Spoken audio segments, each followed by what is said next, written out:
Today on Guitar Lab, we're going to refresh this old student acoustic guitar.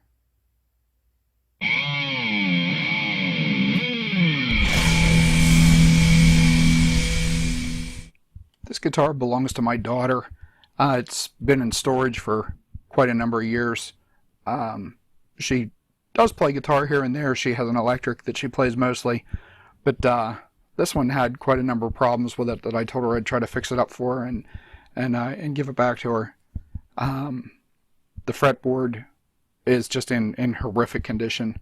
It was actually, if memory serves me, it was in my attic in storage, so it was subjected to pretty high heat, and it was pretty dirty on top of that. So I really went through and cleaned the frets up real well, cleaned the fretboard up real well, treated the fretboard. I'm a big fan of Lizard Spit fret polishing system. I'll provide a link to that below. The results I got on these frets from years and years of neglect was just simply unbelievable. And again, I am not paid for any of the products that I use in this. I just tell you what I use that I like.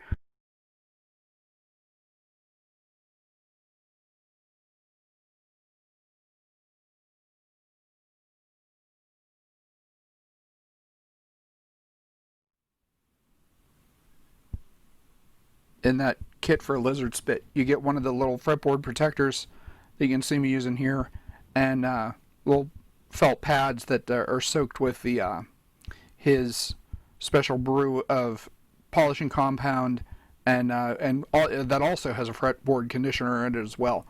So you just kind of rub the pads up and down the frets like I am doing here, and the results are unbelievable. I've used many different products, and this is by far and away the best I've ever used.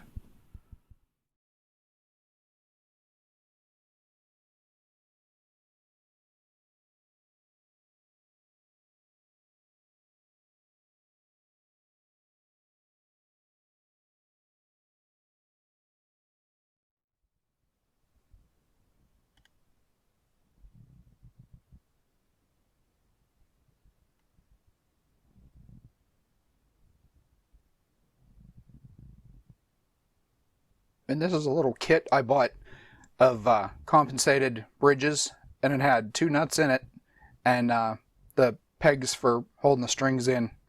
It was a good bit wider than I needed it to be, so I had to do quite a bit of sanding to get it into shape.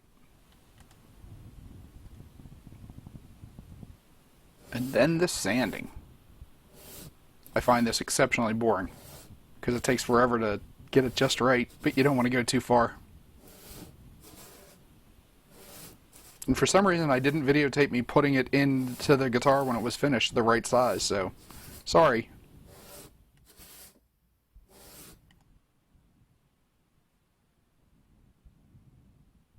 And this is the old tuner that was broken.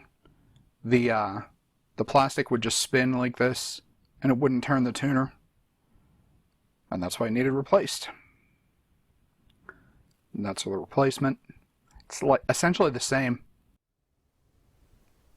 These are the little plastic tops going in really fast. Actual installation of the tuners is fairly straightforward. Once you've had the front little bobbins on, you just pop them right in. Then after you've done that, you'll add the screws, considering that these were kind of the exact same kind that I was replacing the original with. The screw holes almost perfectly lined up.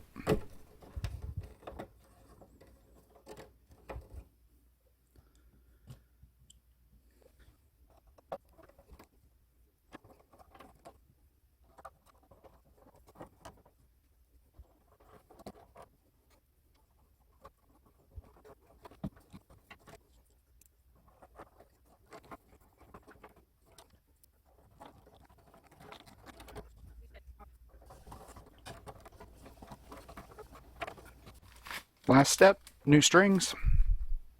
I chose 10s. Take it easy on my daughter's fingers.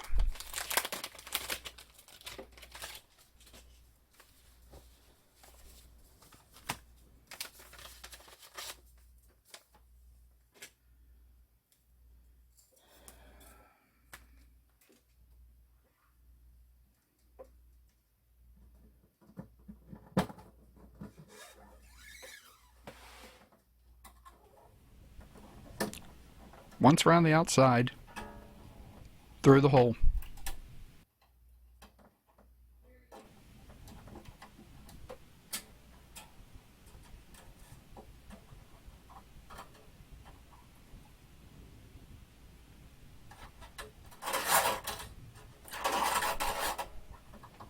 Once around backwards, and then through the little hole that you just made. This is how I have always strung my guitars. As you tighten them down, it's like a little slip knot that tightens on it and absolutely prevents it from going out of tune.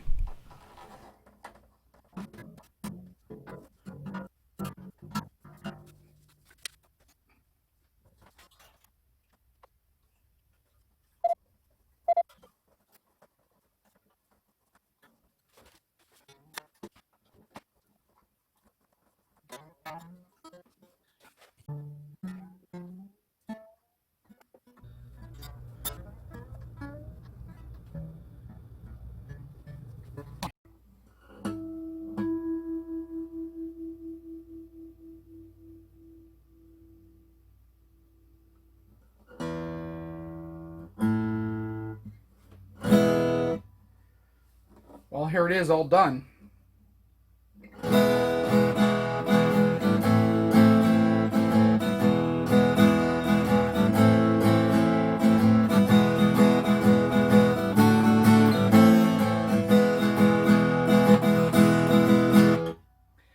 It's not bad. It's still just a practice guitar or student guitar, whatever you want to call it.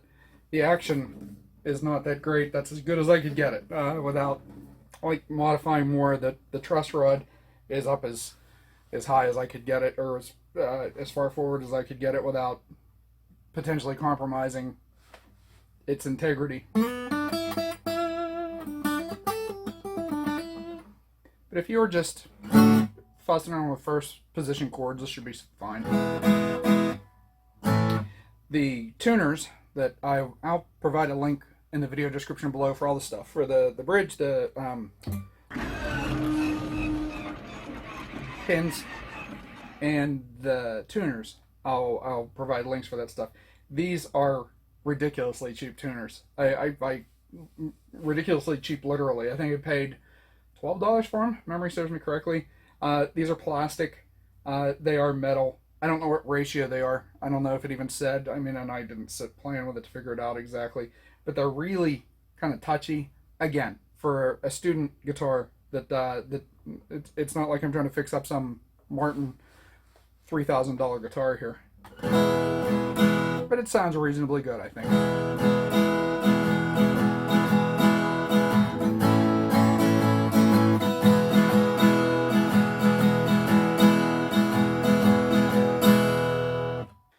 I did put 10 gauge strings on here. My daughter's been used to playing an electric guitar, so if she does want to play this, I figured 10s would be a little easier on her fingers, but still stiff enough to give you some decent sound.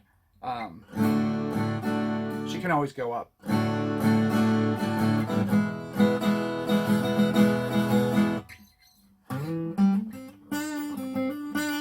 See, this is where it starts getting weird. The action up here is just pretty bad. And I just don't think there's very much that can be done with it in my skill level.